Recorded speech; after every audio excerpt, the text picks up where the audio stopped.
Topic है work done in stretching a spring या फिर potential energy stored in a spring.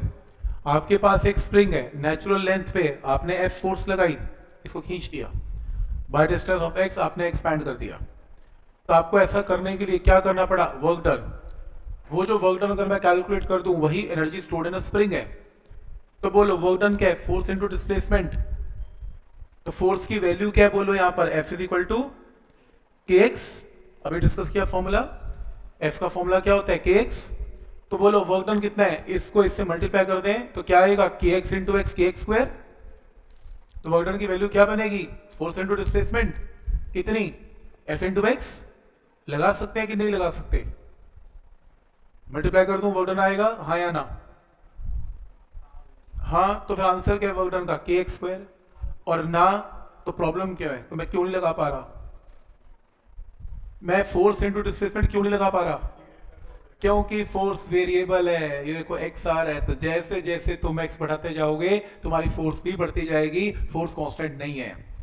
तो force variable है, क्योंकि फोर्स किस पे डिपेंड कर रही है, वैल्यू एक्स पे डिपेंड। और जब वेरिएबल फोर्स है तो वर्क डन कैसे निकलता है, बाय इंटीग्रेशन। तो फिर इसलिए जो पहला स्टेप है वर्क डन का वो क्या होगा, D W is equal to F into D X. रास्ते में स्मॉल डिस्प्लेसमेंट डी एक्स हुई होगी, एफ का फॉर्मूला क्या है, के एक्स डी एक्स। और अगर आप टोटल वर्क डन निकालना चाहते हैं तो दोनों साइड्स की क्या करनी पड़ेगी, इंटीग्रेशन। के कांस्टेंट है, मान लो आपने स्प्रिंग को x खींच दिया तो इंटीग्रेशन 0 से x, ऐसा करने में वर्क डन कितना करना पड़ गया आपको, w।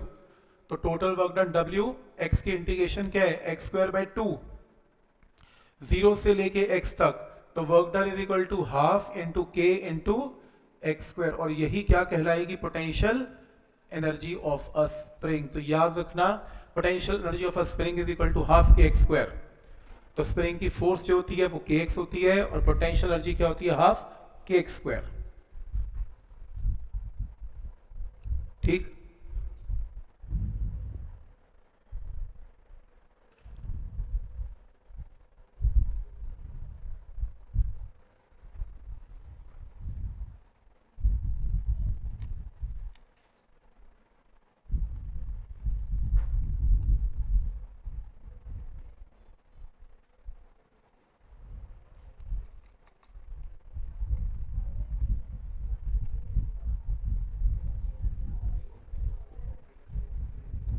ठीक है यहां तक।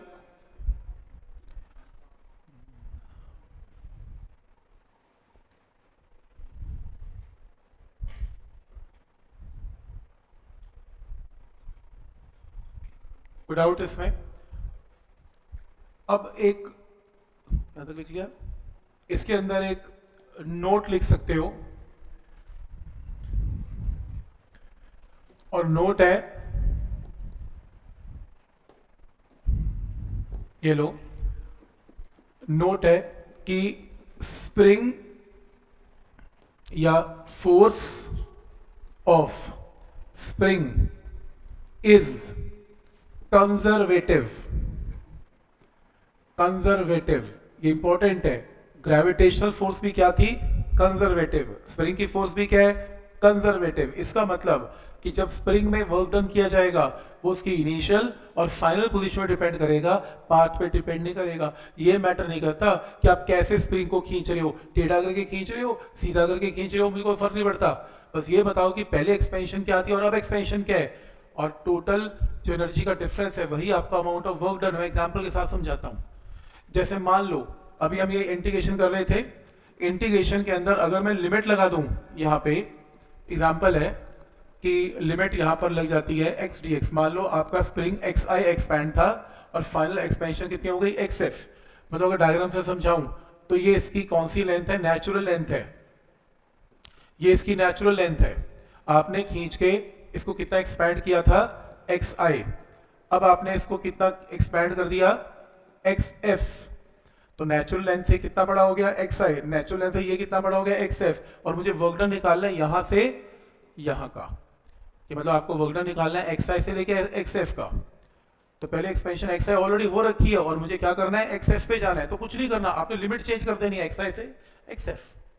तो यहां से जब वर्क डन कैलकुलेट करोगे के, तो यहां पर एक्स स्क्वायर बाय 2 करके क्या आएगा, एक्स आई से लेके एक्स एफ तो वर्क डन की वैल्यू क्या आएगी, हाफ के एक बार अपर लिमिट में क्या आएगा, एक्स एफ आएगा, और एक बार लोअर लिमिट क्या आएगा, एक्स आई का स्क्वायर। चेक करो आपका वर्क डन किस पे डिपेंड करता है, इनिशियल और फाइनल एक्सपेंशन पे डिपेंड कर रहा है, पाथ पे डिपेंड नहीं कर रहा, इसलिए ये कंजर्वेटिव है।